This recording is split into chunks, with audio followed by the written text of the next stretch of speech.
This is the X-21A taking off from Hawthorne Airport.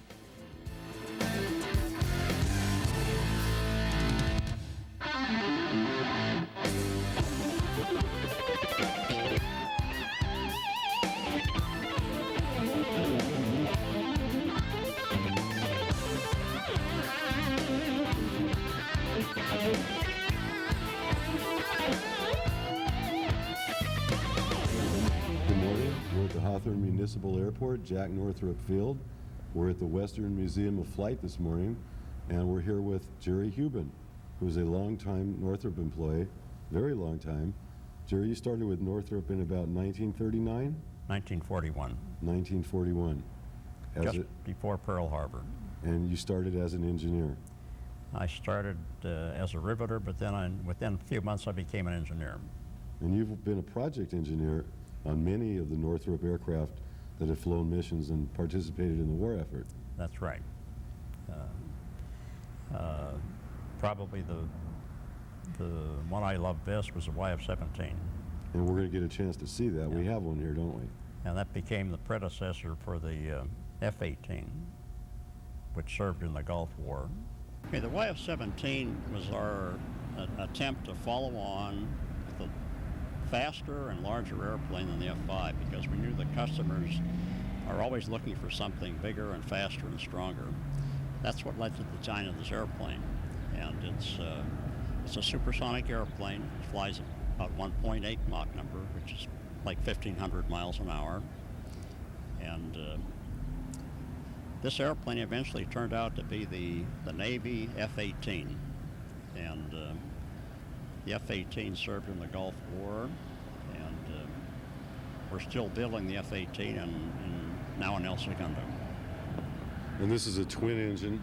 This is a twin engine airplane, one pilot, and has a 20 millimeter cannon and can carry a variety of bombs on the pylons. That's a 600-gallon fuel tank they used to fly this airplane to Paris. This airplane actually went to the Paris Air Show. Really? Yes. And on the end of the wings? That's the Sidewinder missile. Sidewinder missiles, right here in Hawthorne. Yeah, right here in Hawthorne. Very successful missile, infrared guided. Infrared guided Sidewinder missiles. 600 gallons of fuel is on each side?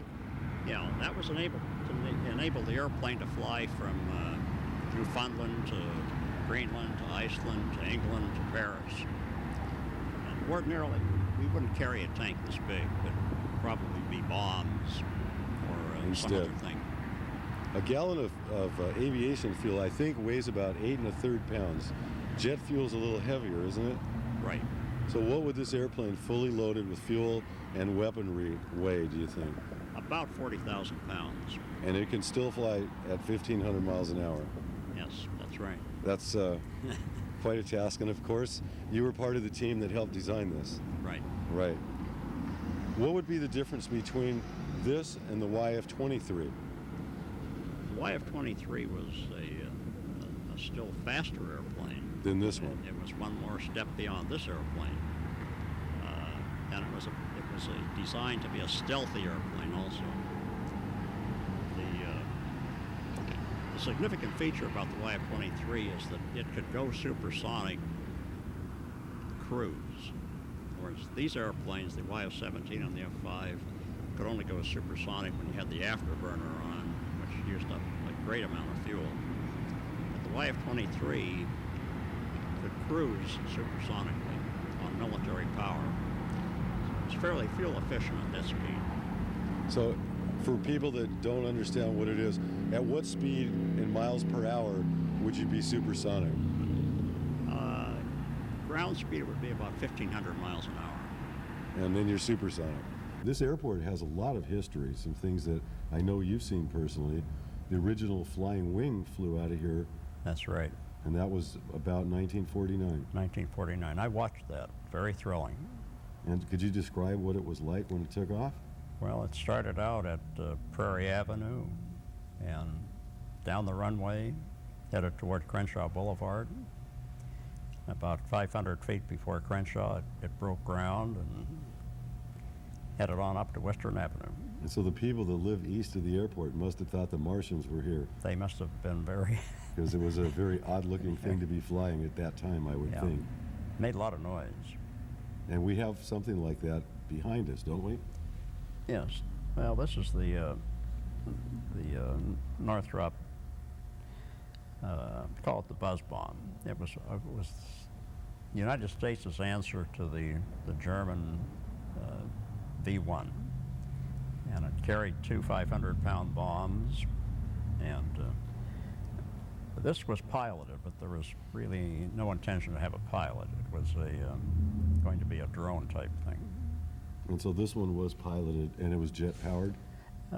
This was rocket powered and contained a pilot just to do the test flying, and that proved out fine. And how many of the aircraft that we've seen outside, you were project engineer on many of them, the F-5, the Y-17, the Y-23? A9, N-156, just about every airplane we built. And so you spent a lot of time here at the Hawthorne Airport at Northrop Corporation.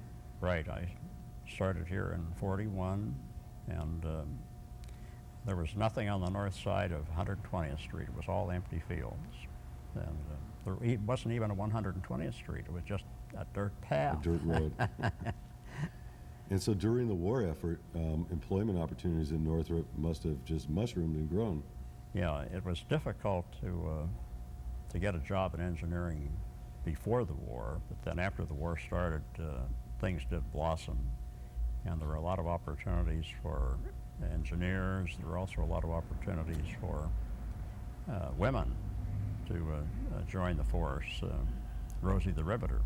And that's what Hawthorne's famous for, Rosie the Riveter. That's right, and they did a fantastic job. They were very good at it. And there were some stories that I've heard about veterans that came back. There were a lot of opportunities for veterans themselves to work after their tour was over. That's true. Jack Northrop was a very compassionate man, and he felt seriously about the veterans that came back missing arms and legs. So he had his engineers, and he worked with them to design a special artificial arm that, by the way, is still in use today. And it employed aircraft materials and aircraft control techniques, and it proved very successful. They set up a shop in the Veterans Hospital in Van Nuys, and they had people there actually building parts for the P-61 Black Widow, which we built during the war. And these people were considered just like regular employees, and after they recuperated, they came to work at Northrop. And these prosthetic devices were pretty incredible, because at that time they were very, there wasn't much out there. They were wooden, plastic, heavy, cumbersome devices. Right. And so these devices were a lot more maneuverable for the people that used them, and certainly made their life easier and more productive. A lot more maneuverable. We And, have somewhere a picture of a P-38 Black Widow. I want to talk about that. That was really the true first night fighter, wasn't it? the first true night fighter in the world, yeah. It could track enemy aircraft at night. It had a large radar in the nose, which was very new at that time, but that would allow them to detect enemy aircraft in the air. And you had something to do with the design of this. You actually got a ride in one of these once, didn't you? Yeah, I had two rides in this P-61. I was sitting in the second seat here, and we went over the ocean, and the pilot fired the guns. It was very, very thrilling. On the top of the fuselage, it has a rotating turret for the guns. You know, these guns can go fully around, and the guns were also able to go up and down. The idea was to fly up underneath an enemy bomber and point the guns up and shoot the bomber in the bottom. Now, one question we talked about earlier, I asked what would prevent the gunner from shooting the tail off his own aircraft if this turret were turned around and faced that way? We did have mechanical electrical interrupters that prevented the pilot from shooting at that point.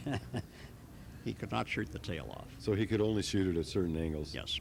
But there were he had a lot of coverage. Oh, didn't he had a lot of coverage, yeah. And this pitot tube mast, that's part of what you designed. Yeah, I actually designed the pitot tube mast, and it was a combination pitot tube mast and had a little window in the front to allow the gun sight camera to look out. So as the airplane fired its guns, it got camera coverage of the target. And were there also guns in the wings here? There were 450 caliber guns in the turret, but there were also 4 20-millimeter cannon in the belly of the airplane. But there were no guns in the wing. It was all fuel. It looks a little similar to a B-25, doesn't it? As a matter of fact, this airplane used the B-25 landing gear. Oh, really? Yeah. Very interesting. So you started with Northrop in 1941, right about the time of Pearl Harbor. Right. And you still do consulting for Northrop today in 2001. I'm still working for Northrop. It's been 59 plus years. That's a very long time. Yeah. And I served during the war as an engineer because I had hearing problems that kept me out of the service. But so I was here steadily from 1941 on. So you've seen a lot of interesting things come through here, I'm sure. I've seen a lot of things grow in Hawthorne, seen the airport grow. It's been very thrilling. Well, I think what we ought to do is go outside, and I'd like to have you explain some of the functions of the various aircraft that you were, in fact, the engineers on. This is the horizontal tail of a trainer. This is a T-38 trainer that is supersonic in nature and is where the pilots that'll fly the more fast aircraft later on will train in this. And you can see that there's a spar that on the bottom of this, a round tube, where it actually just slips into the fuselage of the back of this white T-38 that we're looking at behind me. At Mach 1.2 gives the Air Force students a chance to experience supersonic flight. This wing is an original wing. It was built 40 years ago, and it has 10,000 flight hours on it. So it's time to replace the wing. And the Air Force gave Northrop a contract to build about 200 more wings, which they will replace on their airplanes. But they all have a life hour. This is a fatigue life hour of 10,000 hours. So at about 10,000 hours, as engineers, you know that from the flex of this wing flying, landing, taking off, and going into inverted flight, at about 10,000 hours, it would be like twisting the cap of a soda pop can till it breaks. That's right. And so they're actually remanufacturing these wings so that these planes can continue to fly and train today. That's right, and the new wings will be a more exotic material, a more fatigue-resistant material. So will they have a longer life than 10,000? They will probably have a longer life than 10,000. Okay. And, that's part of technology advancement. Now this particular trainer has room for a pilot and a flight instructor, so to speak? Yeah, the flight instructor sits in the rear seat, the pilot sits in the front seat, and it takes them through the final stage of basic training and lets them do supersonic flight. But it's the next thing to a fighter airplane. And actually, this airplane was transformed into the N-156 fighter, which only has one person, and space in the nose where the student used to be is now guns. Would that be much like an F-5 that we have here today? That is much like the F-5, yeah. As a And matter of fact, they have the same wing. The F-5 and the N-156. Right. And okay, well, let's take a look at an F-5.